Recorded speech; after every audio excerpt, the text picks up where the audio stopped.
Benedicta dit à Chico qu'elle le connaît, normalement il devait déjà sortir de l'hôpital et ce dernier lui répond, qu'il y a un médecin qui lui a dit de rester. Benedicta lui dit qu'il est vicieux et que demain elle signera sa sortie, il lui offre des fleurs. Benedicta est au téléphone, elle demande à la personne au bout du fil si elle a réussi et qu'il pouvait venir à l'hôpital. Le docteur Rui l'espionne. Le papa de Ritinia se rend dans la chambre de sa fille mais cette dernière n'y est pas, puis un agent de la sécurité essaie de l'arrêter, il arrive à s'échapper mais il finit par être arrêté par Xavier. Ritinia demande à ce qu'on ouvre la porte, elle essaie de sortir par la fenêtre, Benedicta l'empêche de le faire, cette dernière la traite de méchante, elle part à la fenêtre, elle voit son père menotté. Mara et Dr Tomé arrivent sur les lieux, Carlos leur dit qu'ils l'ont trahi, il leur a fait confiance, il a reçu un message et est venu, il est tombé dans le piège. Tomé lui demande ce qu'il raconte, ce dernier demande à la police de l'emmener, que sa fille ne doit pas continuer à voir ça. Mara et Tomé rentrent dans l'hôpital et Ritinia se jette dans les bras de Mara, elle demande à Mara pourquoi son père a été arrêté. Mara la ramène dans sa chambre, et lui dit que son papa s'était mal comporté et qu'il avait fait une grande bêtise à l'hôpital. Elle lui demande si elle se rappelait de l'incident à l'hôpital et que c'était son père le responsable. Ritinia lui demande si c'est son père qui lui avait tiré dessus et Mara lui répond oui. Ritinia refuse de croire, elle dit que son père n'est pas méchant. Mara dit qu'ils ont essayé de le cacher mais la police l'a retrouvé, et qu'ils n'ont rien pu faire. Mara lui dit qu'elle sait que son père n'est pas méchant et que les gens commettent parfois des erreurs. Mara lui dit qu'elle l'aidera et Ritinia répond il ne peut pas s'en aller, avec qui je resterai, elle lui répond avec moi, le docteur Tomé et les infirmières qui t'adorent. Mara lui dit qu'elle doit lui apprendre comment faire l'écharpe et ses filles avaient besoin d'un cadeau. Ritinia se met à tousser et Benedicta dit à Mara tu vois que tes actions irréfléchies ne peuvent qu'être néfastes, et Mara lui répond je sais que c'est toi la responsable. Benedicta lui dit qu'elle a une imagination débordante. Elle lui dit qu'elle n'est pas de garde et qu'elle doit rentrer chez elle. Ritinia dit ne pas vouloir rester avec Benedicta. Mara lui dit qu'elle reviendra demain. Xavier dit aux infirmières que le problème est résolu et que le tireur est en prison, il le dit aussi à Venancio. Et ce dernier lui répond c'est grâce à vous. Norberto lui dit que le sujet est clos. Il lui dit encore que demain il doit visiter le nouvel hôpital à Luanda et Xavier lui répond il n'y a pas de problème, on s'occupera du nouveau plan de sécurité pour éviter ce genre de problème. Norberto lui dit qu'ils embarquent ce soir. Mara les rejoint, il le dit aussi à Mara, elle lui dit qu'elle a retenu que c'était plus important que la santé d'un enfant et son père lui demande d'être raisonnable. Et que c'est sa sécurité qui était en danger. Elle lui dit qu'ils ne seront jamais d'accord à ce sujet.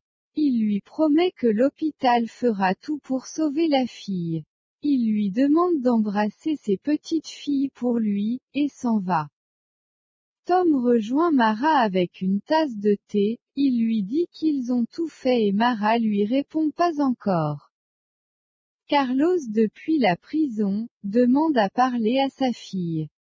Xavier envoie un message à Luena, il lui donne rendez-vous à 10h et qu'elle ne doit pas oublier l'argent. Puis soudain Norberto et Xavier arrivent, Norberto lui dit grâce à Xavier ils ont arrêté le tireur. Xavier dit qu'il n'a fait accomplir son devoir. Norberto dit au revoir à Xavier puis s'en va prendre sa douche. Xavier rappelle le rendez-vous à Luena. Xavier rentre à son hôtel, il demande à Vita s'il lui a manqué, cette dernière lui dit que ce qui lui manque c'est son argent. Elle lui demande quand il la payera. Elle lui fait des menaces et dit que leur accord c'était qu'elle travaille puis elle est payée et non être payée avec du sexe. Elle lui dit qu'elle veut de l'argent, et ce dernier lui répond dans la phrase Luena ne m'a pas encore payé, qu'est-ce que tu ne comprends pas? Elle lui dit de ne pas la berner et Xavier répond que l'argent allait tomber, puis ils s'embrassent. Luena est au téléphone, elle demande à ce qu'on lui trouve 100 000 $ et Norberto sort de sa douche, il lui dit qu'elle est nerveuse et elle répond non, elle discute avec Isabelle à propos d'un enfant qui a des problèmes et elles se sont impliquées. Il essaie de l'embrasser, elle l'évite et il demande pourquoi elle évite. Elle répond qu'elle est fatiguée, il y a trop de choses à gérer. Isabelle surprise de voir Xavier, elle lui demande quand est-il rentré, ce dernier lui répond ce matin, qu'il ne déjeunera pas, qu'il a une course à faire et s'en va. Vita rejoint Isabelle à l'accueil, cette dernière lui dit de s'occuper des déjeuners et que son père était absent. Elle lui répond qu'elle est la fille du patron. Isabelle lui dit exactement ici tout le monde travaille. Luena rejoint Xavier sur le lieu du rendez-vous, elle lui remet de l'argent et ce dernier se moque de lui en lui disant tu croyais que Norberto allait me renvoyer, regarde ta tête de perdante. Il lui dit que les parents l'ont toujours considérée comme la plus intelligente, c'est plutôt lui le plus intelligent.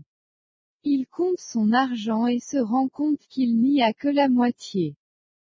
Luena lui dit qu'elle complétera après parce que les banques ne peuvent pas lui donner toute cette somme.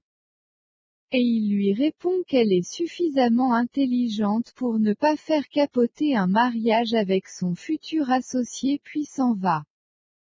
Enrique et Bruno invitent une coach sportive à la maison pour les filles. Elle est vite mise à la porte parce qu'elle serait une amie à Bruno. Enrique s'excuse auprès de Concha, et cette dernière lui dit comment tu peux ramener la jeunesse à la maison. Bruno aussi s'excuse de son côté auprès de Clara, cette dernière lui dit comment il a pu la ramener à la maison, que c'est son ex Vera. Bruno nie, puis Clara dit on appelle Francesca. Elle l'appelle, Francesca dit ne pas la connaître. Santiago discute avec Francesca, cette dernière s'excuse pour son comportement d'hier et de ces derniers temps. Elle aimerait que les choses redeviennent comme d'habitude. Santiago lui dit être fatigué, et qu'il en a marre. Louis Miguel rêve de Mara. Ritinha refuse de manger, Mara insiste pour qu'elle mange. Tomé et Rui discutent. Tomé lui dit qu'il ne sait pas ce qui s'est passé et Rui lui répond que Benedicta est derrière ça. Tomé lui dit que Carlos lui a dit qu'il a été piégé. Tomé reçoit les résultats de Chico, il dit à Rui qu'il avait raison. Que Chico souffre d'une pathologie cardiaque et qu'il a besoin d'un traitement adapté. Rui lui dit qu'il n'est plus à l'hôpital et Tomé demande qu'il a laissé sortir, ce dernier répond Gomez da Silva et il est sûr que Benedicta est derrière tout ça. Il s'en va chercher l'adresse de Chico. Mara se rend dans le bureau de Tomé et lui dit que Ritinha refuse de manger et que Benedicta a dû la mettre sous perfusion. Et ce dernier lui dit de pas lui parler de Benedicta, et qu'il est sûr qu'il est derrière l'arrestation de Carlos. Elle lui dit oui mais sa priorité actuellement c'est de trouver un avocat à Carlos et de trouver un donneur pour Ritinha. Il lui dit que ça sera difficile et elle répond mais pas impossible, qu'il faut garder espoir. Tomé rejoint Benedicta à la cafétéria. Il dit qu'il sait qu'elle est derrière l'arrestation de Carlos. Elle lui répond oui, j'ai rendu service à l'hôpital. Il lui dit si tu voulais m'atteindre c'est fait parce que je serai sanctionné. Elle lui répond qu'elle l'a fait pour son bien, avant qu'il ne commette une nouvelle erreur, influencée par sa nouvelle petite amie. Il lui dit qu'elle l'a fait à Mara et à lui mais aussi à sa patiente. Il lui dit que si l'état de Ritinia empirait avant la greffe ça sera de sa faute. Il part de la table énervé.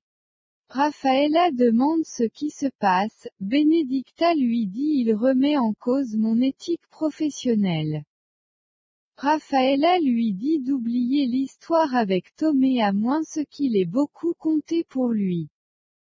Il dit d'arrêter puis s'en va. Benedicta rentre chez toute triste. Candimba rend visite à Ritinia. Il lui demande de manger, Ritinia ne veut pas. Elle lui dit qu'elle est fatiguée et qu'elle veut dormir. Ce dernier lui demande s'il pouvait rester. Qu'on ne le laisse pas faire dormir ses petites sœurs et qu'elles ont besoin des tétines. Il lui demande si elle en a aussi besoin, elle sourit puis dit non. Il lui dit au moins je t'ai fait sourire et Ritinia lui demande d'aller à l'école.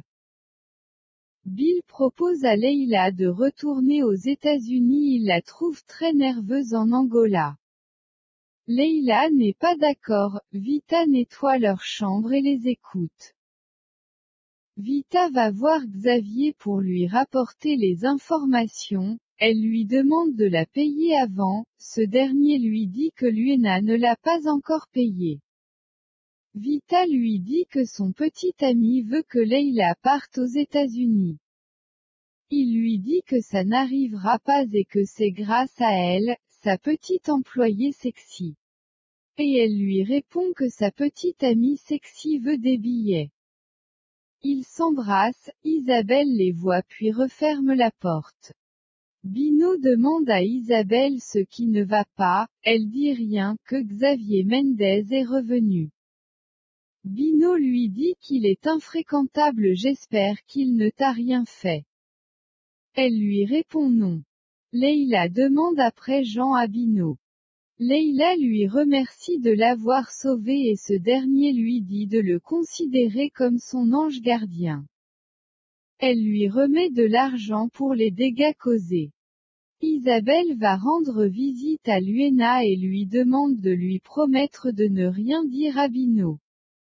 Elle lui dit que Vita sort avec un client et Luena lui dit elle est adulte. Isabelle lui dit que son père sera furieux, il déteste cet homme. Luena lui dit il faut la laisser, elle a trouvé l'amour. Isabelle lui dit avec qui, ce Xavier je ne le sens pas. Puis Luena lui demande tu as dit qui? Elle lui répond Xavier c'est le nom du client. La banque a appelé Norberto pour lui dire que les $50 000 que Luena a demandé sont disponibles. Arsenio lui dit ça sent les problèmes. Leandro demande à Soraya de passer le test pour sauver Ritinia, parce qu'ils ont des liens de parenté ça peut être compatible. La maman de Ritinia était la cousine à sa mère. Raffaella les rejoint, il demande le sujet de leur conversation. Soraya lui dit de demander à son petit ami puis s'en va. Leandro lui dit Soraya est la cousine éloignée de Ritinia. Il lui demandait de passer le test de compatibilité. Qu'il se comporte juste en tant que bon infirmier et être humain. Il dit à Raffaella qu'il m'appartient entièrement puis ils s'embrassent. Raffaella lui demande de partir, elle doit discuter avec Francesca qui a besoin d'elle. Il s'en va puis Francesca rejoint Raffaella. Cette dernière lui dit que rien ne va entre elle et Santiago depuis leur mariage. Elle lui dit qu'elle a très peur de le perdre.